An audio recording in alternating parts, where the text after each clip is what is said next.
given to the actual, when making these budgetary considerations, how much weight was actually given to the strength of feeling within the community? That's my question, given that there's such a huge range, and actually, if we kept it open, it sorry, I seem don't to be understand the question. I'm sorry. Could you be, and we can't be more specific. Sorry. I think what Mr. Ainsley is asking is the options that were included in the exempt. There didn't seem to be very much difference between option 1 and option 2. So it wasn't clear why the recommendation that this committee had made was not the one that Cabinet went with. Have I summarised that accurately, Mr. Yeah, I think Ainsley? so, yes. Yeah, so sorry, Chair, just I think what Councillor Oxley is asking is that obviously we're looking at the budget. That looks to be a question about how we came to a decision, which I don't think is relevant to the budget, but obviously it is Chair's discretion. I'm looking at the monitoring officer. The discretion would go so far, but this is not a matter on the agenda this evening. It does go beyond the scope of the budget. There is a liability, whatever option is taken. And I think what this committee is trying to establish is the level of liability, given the financial liability I'm talking about, the level of liability we've got, because it doesn't seem from the paperwork that actually the financial considerations were a consideration. And I think we need to understand whether the finance was the driver here or whether there was something else that wasn't, as we're talking about the budget. I think that's what you're getting at. That's still, sorry, that does still sound as though you're discussing the rationale between about a decision that was taken, rather than saying how confident are you in the numbers that you have put in this budget, because looking at the papers in exempt, it would suggest that there is a little bit of flexibility. Are you confident in those numbers? I would say is the budgetary question, not the rationale around the decision. Mr. Ainsley. Yeah, thank you for that, Councillor Stevens. I'll ask that question. How confident are you in the numbers? I'm very confident with the numbers. Thank you. Okay, thank you. Thank you. Sorry, no, we'll have Mr. Brown. I think we'll have a point of order, Mr. Chairman. Are there exempt papers in this that I should have read in this meeting, because I couldn't get any of them if there were? No, the exempt item that's being referred to was the exempt item that went to the last cabinet meeting. And just as point of information, Councillor Brown, governance sent the correct intranet link on the 4th of January ahead of the cabinet meeting on the 12th of January. The only reason I know that was because I was looking at it this afternoon, before you think I'm particularly impressive with my memory. Oh, but you are, leader. Councillor Beggy.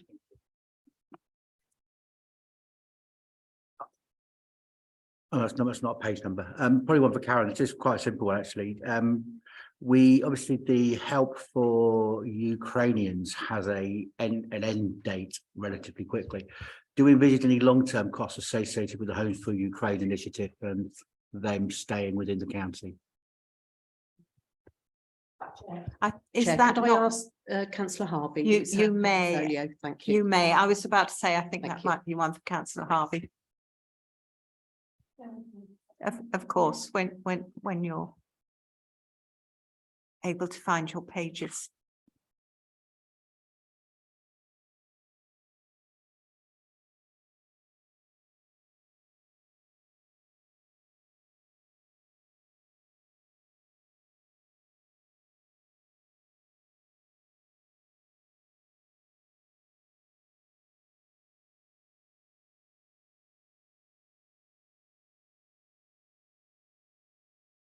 Sorry, it is at 9.1.2.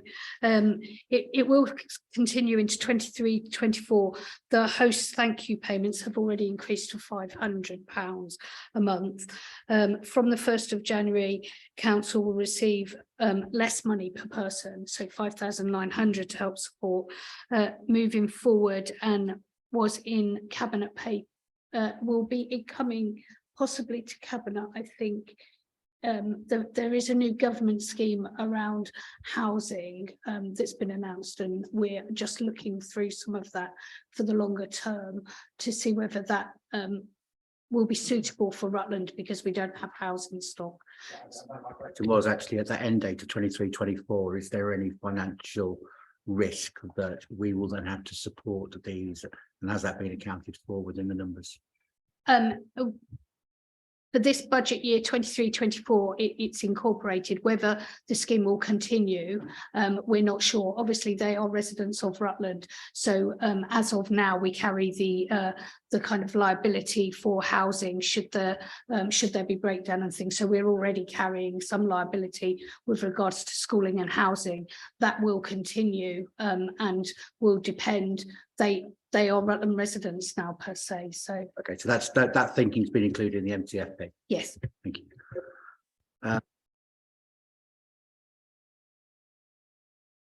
Right, you've had a question, yeah? Hopefully it's an easy one. There's £38,000 saving in dev control with a post being removed. What post is this? As I thought that department was under pressure.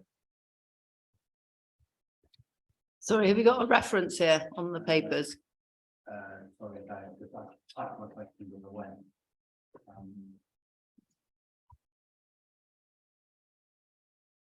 Just wondering what post is being removed from development control. It's word for word what it says is there's £38,000 saving in by a post being I'm a removed. bit, obviously, there was a lot of questions, detailed questions submitted in advance, so which I'm a bit surprised that particular one wasn't on it.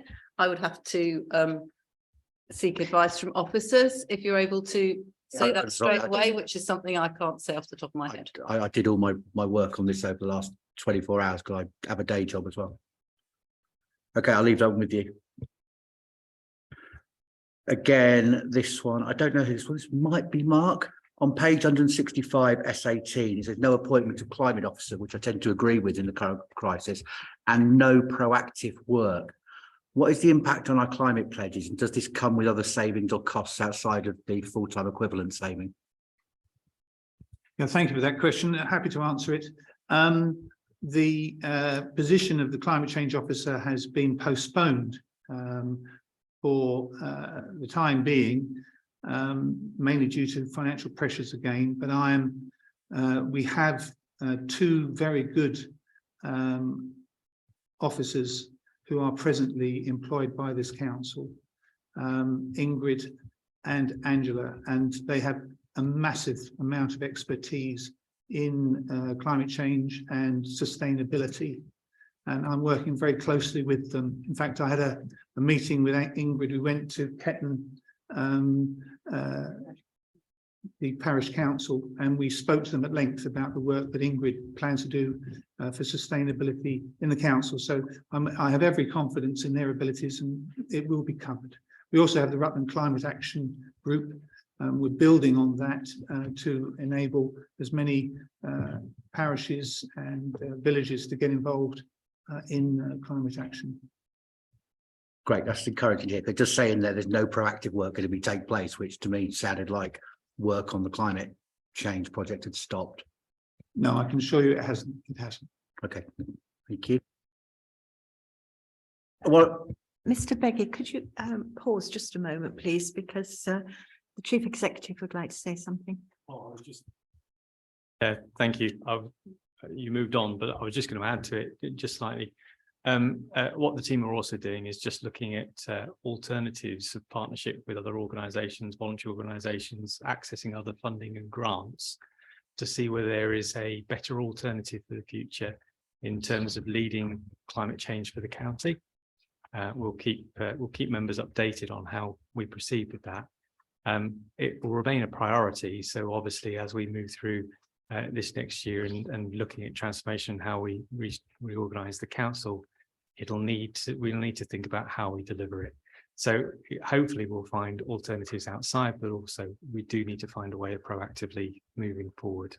no, that's good to hear, Mark. It was just the wording, no proactive work concerned me when I thought we were being very proactive. That was all. And just to follow on from that, we also have Roger Ranson has put together a team of people who are experts in their fields to assist in that very subject as well. Thank you.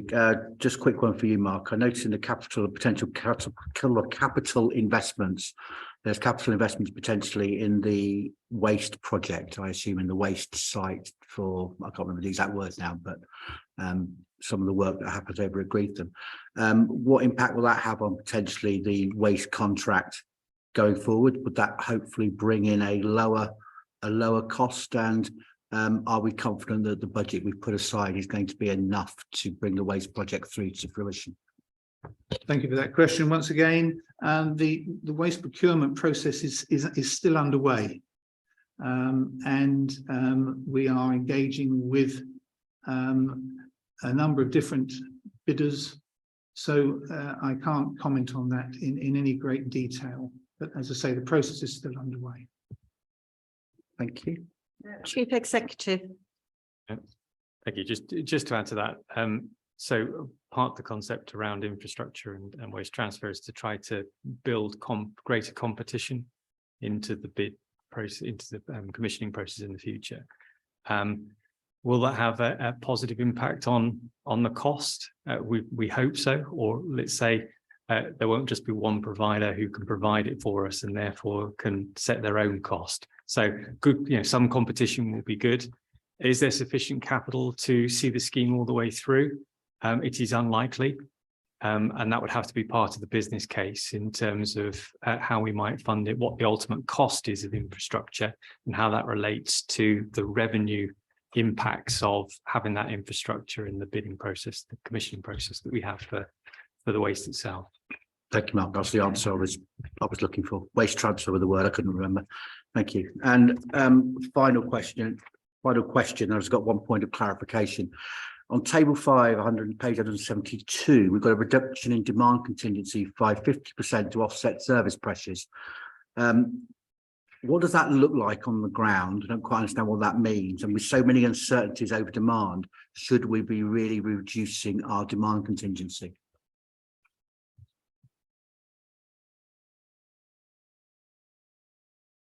Yes, I just want to go back to the MTFP. Yes, so in the People Directorate budget, we have already uplifted the budget for demand pressures. So this contingency sits outside of the demand pressure that we've already built it directly into the budget.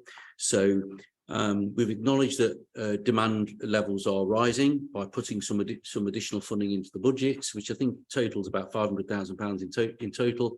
And then we've got this that sits outside, and we think that's prudent in the position we're in. Great. Sorry, I just wanted clarification. It didn't quite make sense to me. And I've got two more points of clarity, really, and I will only push these forward if everybody else has got the same issue as I have.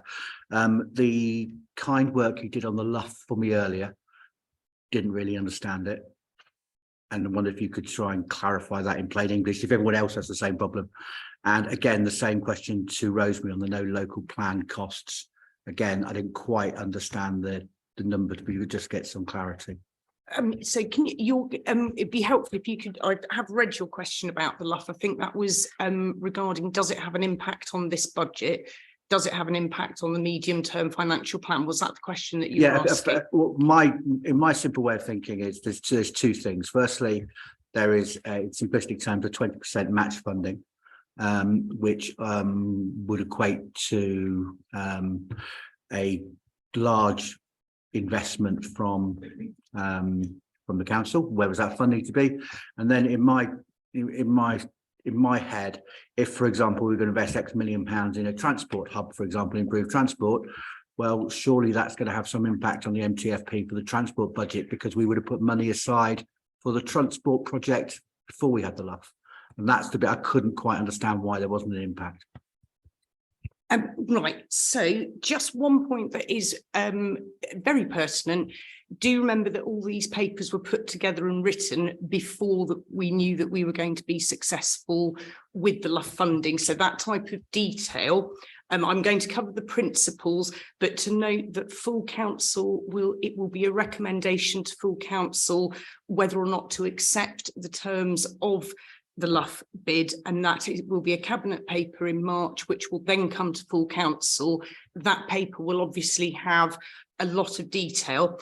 In principle, though, with this, it doesn't impact the medium-term financial plan because it is around capital investment.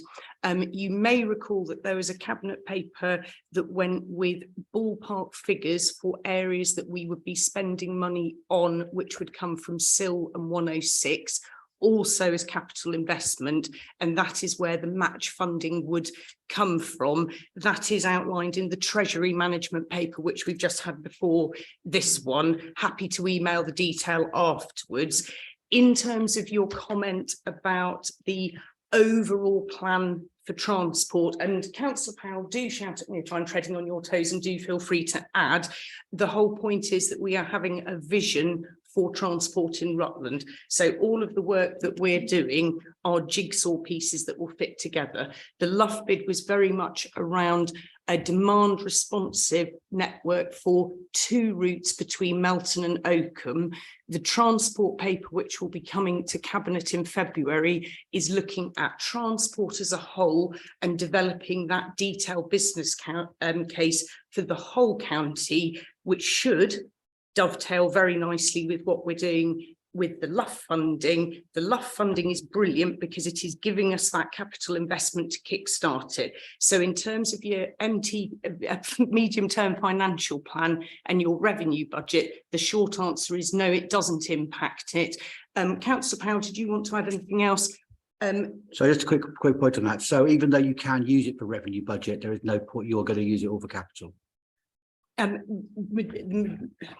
Majority, so the detail of that funding will come through to a paper into that. What I would say, and I'm just looking over at section 151 officer, there we're not going to be borrowing money or using revenue funding for it. It is capital investment. Do you want to add to that? Well, the funding we've been awarded is capital funding. I'm quite clear on that. And as I said earlier, I did send a response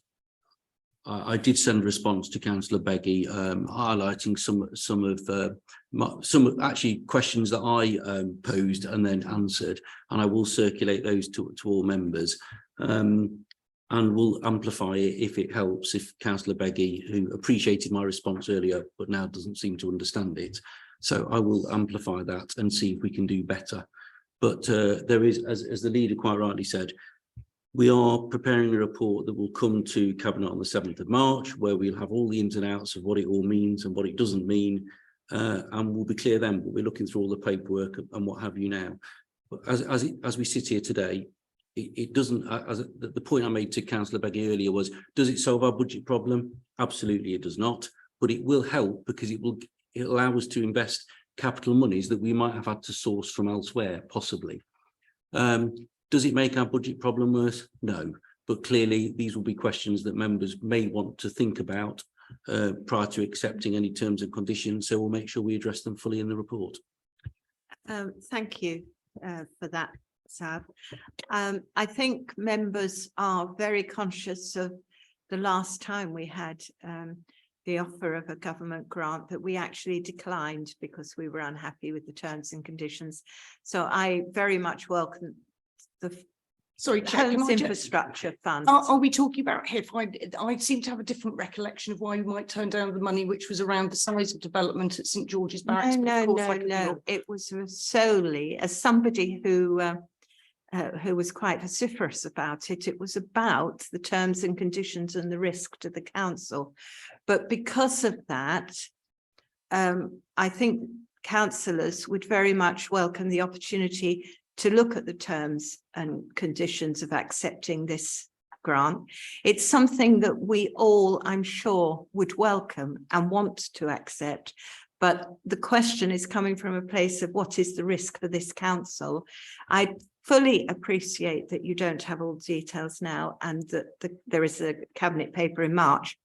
I think it would be helpful for the council meeting where we are approving this budget, for there to be something specifically in the report to make the situation as clear as it possibly can be at that point.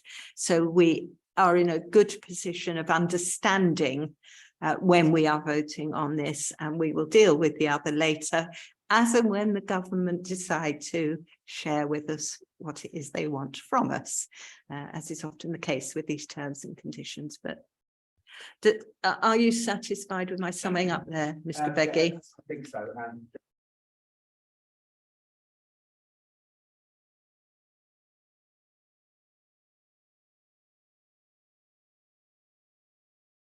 And thank you, that was very useful, because then that informs what would be helpful for everybody to see at Cabinet and then full council. Thank you. I'm also conscious of the fact that the public have a view on this. They all think it's wonderful that we're getting all this free money. And I'm not sure there is any such thing as free money in government terms. So, you know, the clarification would be helpful for the public as well. It's not just for us in the report, this report, and making it clear we will know more March as well. Mr. Ainsley. Thank you very much indeed, Chair. It's really falling back to what Councillor Beggy asked before, which is about that spreadsheet that was issued reference to local plan. And am I right in assuming that actually we have an overspend of 538k? Because I have to be absolutely honest, I did struggle to understand the figures. Thank you. Yeah, just to sort of clarify, in the budget, we obviously, the council set up a local plan reserve of originally 1.5 million. That was increased by a bit to and became 1.7 million. And then you'll see in the budget paper, there's a proposal for an extra transfer into that reserve of 300,000. Okay. Yes. Okay. So that reserve and those forecasts were made up of the anticipated budgets split into two. One was the additional costs of, the costs of producing a new local plan.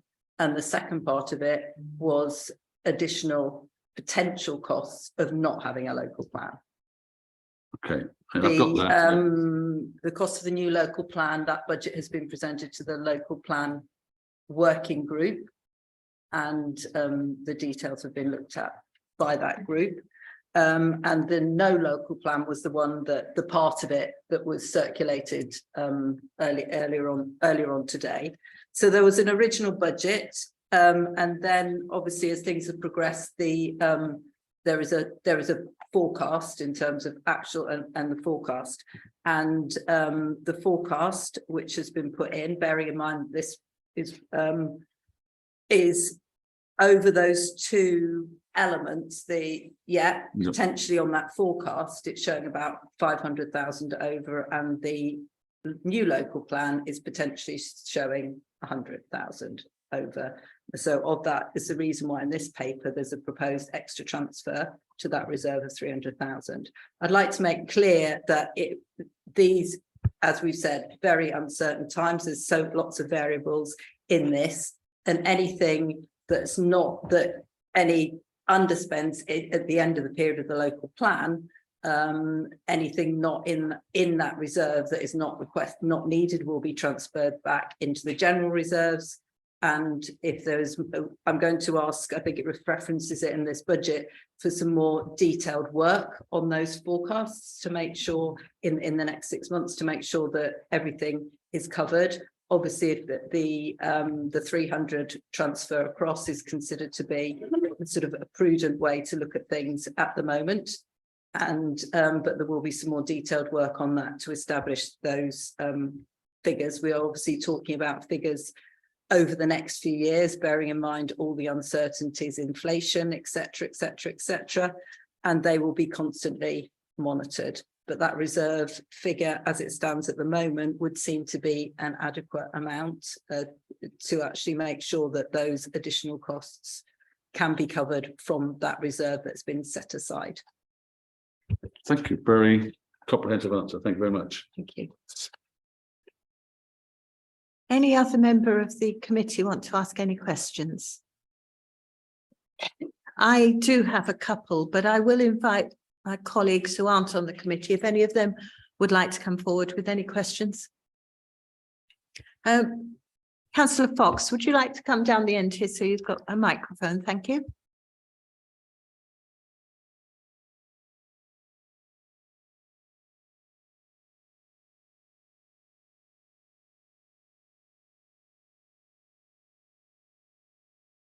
Yes, this is a quick one, Chair. I'm aware that obviously we do not have Q3 figures yet because we're not at the end of Q3. But is there any indication as to whether there's any large overspends or any large underspends at all? Councillor Payne. At P8, which was the last one we had, we were still in, I haven't got the papers in front of me, we were still drawing on reserves. Right. But our draw on reserves, I'm looking at Sab just to correct me if I'm wrong, was £300,000 less than we anticipated. Is that right? I can't remember the detail either, and I'd ask Councillor Fox to refer to the P8 paper. What I will do in the final budget report, we are doing a P10, which would be end of January position, and in the final budget report that comes to Cabinet, I will highlight areas that if there has been a significant change since P8, I will highlight that. So, for example, I know that there continues to be demand for commission transport, and it is possible that the amount that we've already included in the budget may not be sufficient. So, for example, those are the sorts of issues that I will highlight in the final budget report. When do you think we would have P10 figures to Cabinet? I'm not going to issue P10 figures, but I will highlight any issues that arise out of P10 in the final budget report. So the final budget report, I think, will be issued around the 4th or 5th of February for the Cabinet meeting. That I can't remember the date of it. I want to say Valentine's Day, but is it Valentine's Day? Yeah. See, Yeah. I can tell my wife I've remembered it for the first time. Thank you. Thank you very much. Anybody else from the back? No? Okay, well, I've got a couple of questions. The first, I believe it's for Councillor Payne. I'm fairly certain it is. And it's around the issue of IT schools admissions, the new software that's being proposed. It's pages 156 and 157 in your report, and it's financial pressure. I totally understand why there is a financial pressure as described. What I want to ask is, the reason for making the changes for the IT schools admission system is ultimately to save money on the contract. How confident are you that ultimately we will be saving money on that contract, given that IT software just seems to go up and up in price?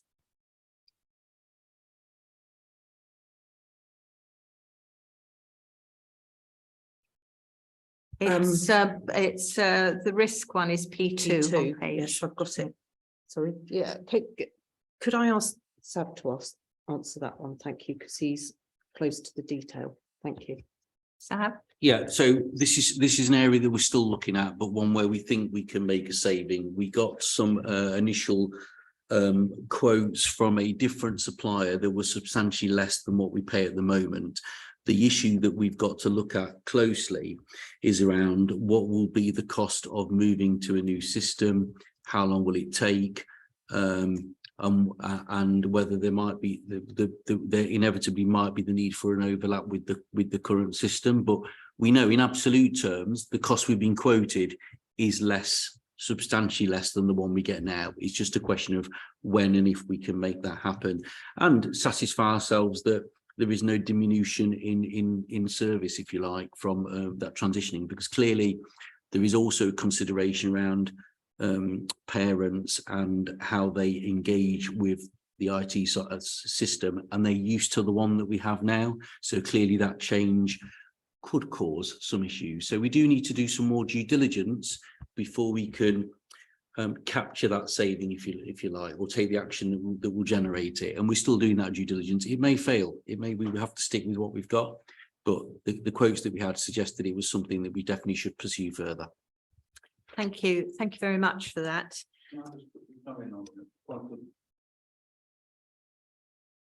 Thank you. As somebody who migrated major systems in my past, IT systems, I would hasten to add that actually the major problems that always occur is the actual data migration. Trying to match one system to another invariably leads to huge cost overruns. I've seen it so many times. Now, I would just ask whether that has been expecting your due diligence, the data governance issues in particular. Well, it's the key. It's one of the key issues in the due diligence because let's just say that it's not easy to transfer data, and it's not in the interest of existing suppliers to facilitate that either. Councillor Wilby. Thank you, Chair. I'd just like to underscore what Sav has said, because I got a brief on it this afternoon, because I specifically thought it might come up as a question. And in fact, the other day I had a very good brief on the system and the problems that were associated with it.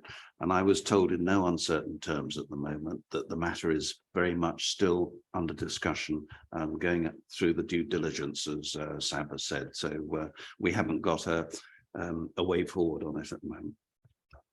Thank you very much to both of you for that. I am very aware that the current provider is the market leader in this area. Indeed, I can remember when they developed their very first system, and when I did school admissions as a young local authority officer, it was all paper-based. So certainly there have been changes since then. But I've been reassured by your comments, Councillor Wilby and Mr. Della Rocca. My second question is for Councillor Harvey. And again, it's around one of the risks, well, in fact, potentially two of the risks. Pages 157, 158, specifically P10, the risk there, but also it's referenced in P14. And it's about some additional costs that we've had to pick up because health have deemed that certain clients no longer have the health needs for them to contribute to the cost of their care.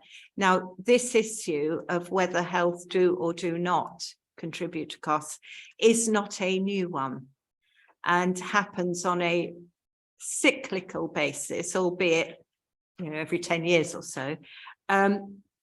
Do you have any indication, Councillor Harvey, that there might be others further down the road that health will suddenly decide they don't want to fund any longer? I would say almost certainly there will be people down the road that health will want to pull the funding on. What I can reassure members by is our staff are very, very good at working with clients and working with the funding to ensure that where the health funding can be picked up, they are supported to do so. So invariably, with health budgets being tight, they will look to withdraw funding, but we are very good, our staff are very good for advocating that the funding remains, and that will continue to be the case. Thank you. I have no doubt that our staff are excellent in that respect, and that our councillors also argue our corner well. But I do think there is, what I was asking, is there a potential risk on the budget? And you confirmed that there is, in fact, a potential risk there to our budget. Yes, please come back. I was just going to say, yeah, invariably it is one of the risks around adult social care, that the thresholds for health funding and adult social care funding have different thresholds. And so invariably the health, the difference will arise.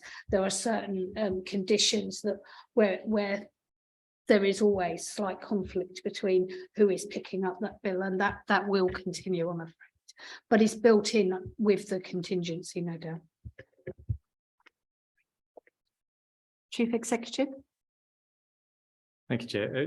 Just to point the direction in terms of possible transformation, and integration of health isn't always about integrating services and posts and lines. It's about pooling budgets and doing joint commissioning.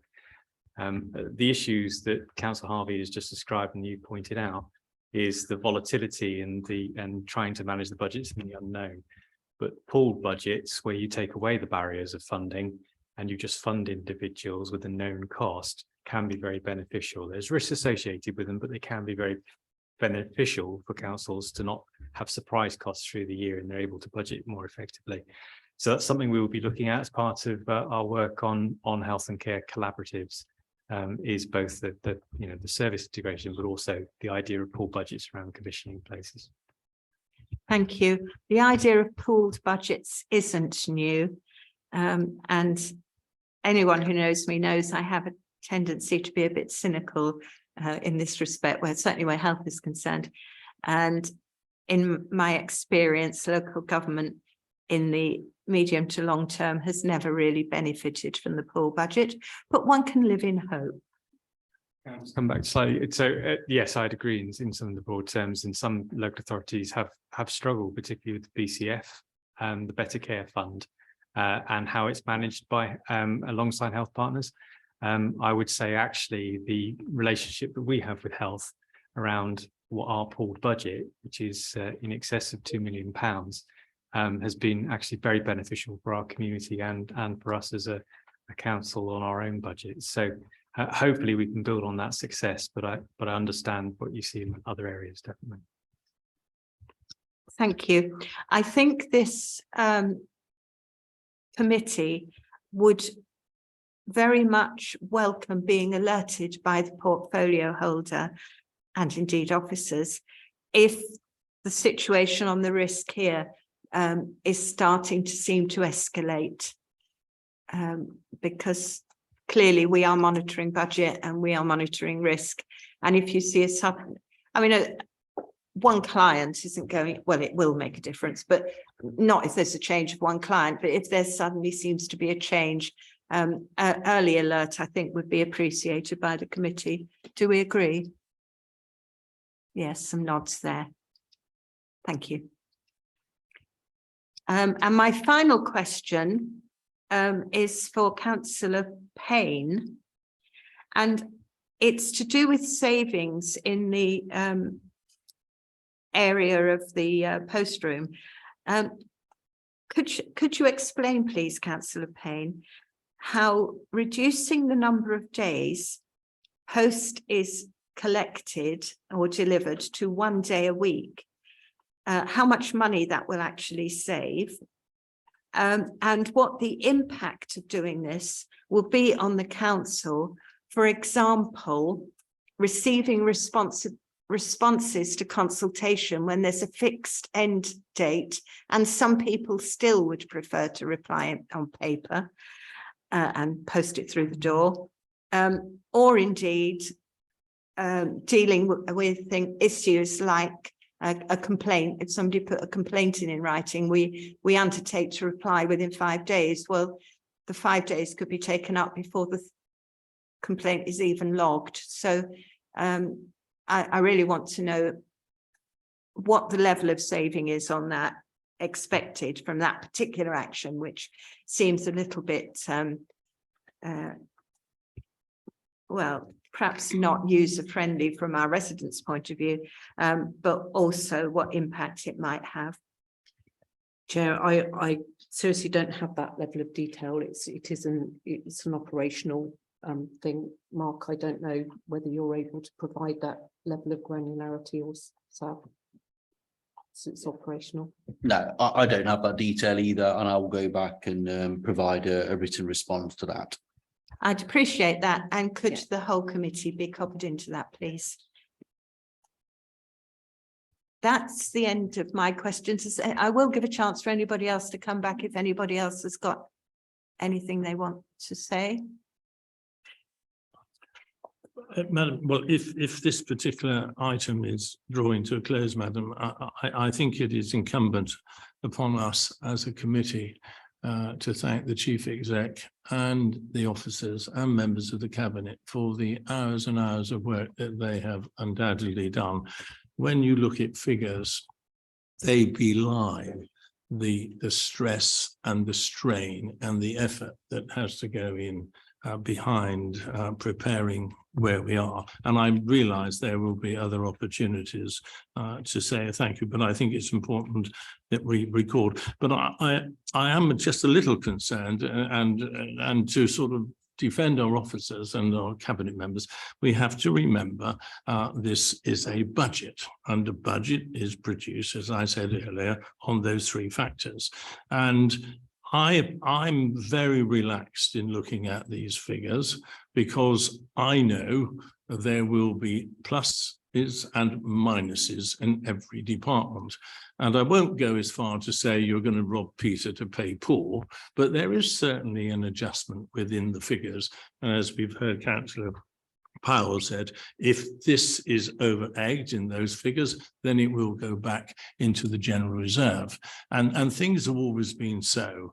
If you were to have, for example, a soft winter, and then the amount of materials that you use for protecting, looking after the roads, the stress that you put on the equipment, the maintenance is down, so you will have a plus.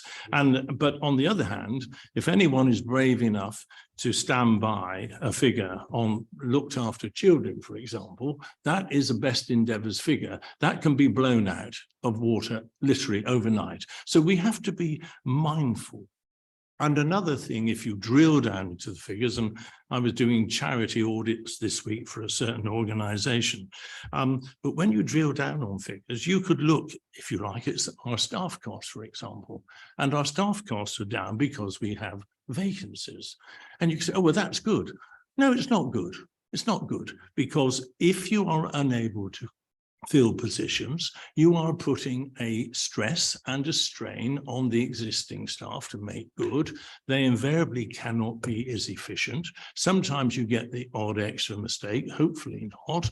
And it also doesn't allow staff to improve the systems that they are running to. So you have to, I go back to my early days of accountancy, when we used to be given once a month, the test was you were given 3 sets of accounts from national figures and you were asked. And I remember, oh, yes, I've looked at the accounts. And they said, well, that's very good, Mr. Ball. Thank you very much. But what did you see? And that's the secret, not to just look at the accounts, but the accounts will tell you a story. The same is opening a book. So, sorry, and that may be a little lecture, but I would like to add, and I'm sure my committee members will say a big thank you to all our members of staff, and particularly on the accounts in Cabinet. Thank you, Madam Chairman. Thank you, Mr. Bull. I think you did say a lot of what I was going to say. I was going to thank staff, particularly for all their hard work. It's relatively easy to set a local authority budget when you have some slack.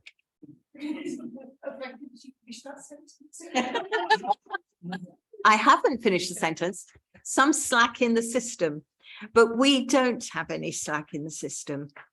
And we are very conscious that we have enormous budget pressures, specifically around the cost of living increase and inflation and so on and so forth. But on top of that, unlike our neighbours say in South Kesteven, we also have demand-led budgets in children's social care and adult social care, over which we have no control. And a government, any government, I mean, I'm not pointing a political finger here, but a government that is bringing changes in that's going to put even further pressures on our budgets, particularly in the field of adult social care. So we do understand that it's been a very difficult job getting this together. And I think what we were trying to do was to reassure ourselves that we weren't going to shoot ourselves in the foot somewhere further down the line. And I think that was what was behind our questioning, was it not, gentlemen? So thank you.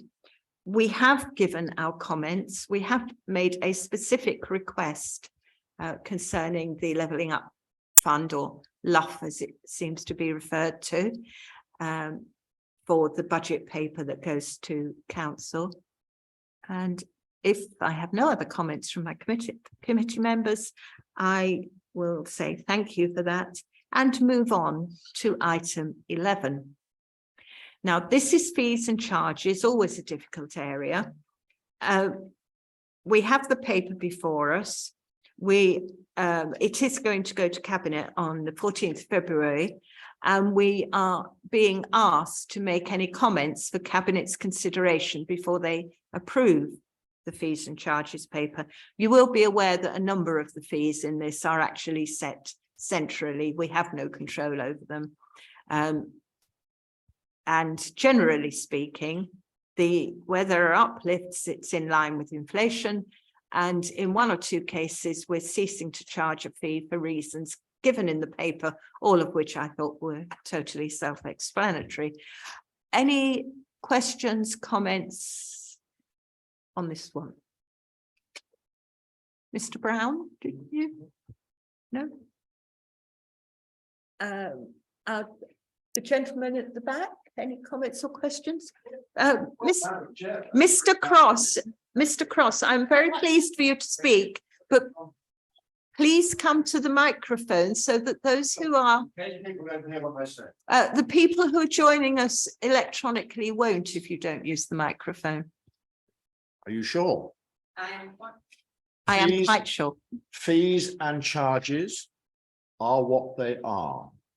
All I ask is that our staff deal with those matters with efficiency and speed, and then there will be no complaints from the residents of Rutland. Thank you very much indeed, Madam Chairman. Thank you, Mr. Cross. Anyone else? No? Well, can I summarize by saying we are content with the paper in front of us? We are content with the paper in front of us. I had affirmation of that. All right, moving on to item 12, review of the forward plan and annual work plan. You do have that. It is a standing item on this committee. I have already referenced the Visions Children's Centre that I hope we can look at in March. And we have a couple of things to add into the February meeting. Is there anything anybody wants to comment on, or any issues that they feel we should be discussing in this municipal cycle that we haven't yet discussed? We will at the next meeting get a feedback on the various working groups that we've got running, including a final report from one of them. No? Fine. Then moving on to item 13, I have no urgent business and I have not been informed of any by anyone else. And therefore, final item, the date of the next meeting is? It's the 9th of February at 7 o'clock. Thank you. And that is a change of date from originally published. So can we please make sure we've got the 9th of February in our diaries? Thank you very much. Thank you very much, members of the Cabinet, for your attendance. Thank you, officers, for yours. And thank you, committee. I close the meeting at 24 minutes past 8. And good night, safe journeys home.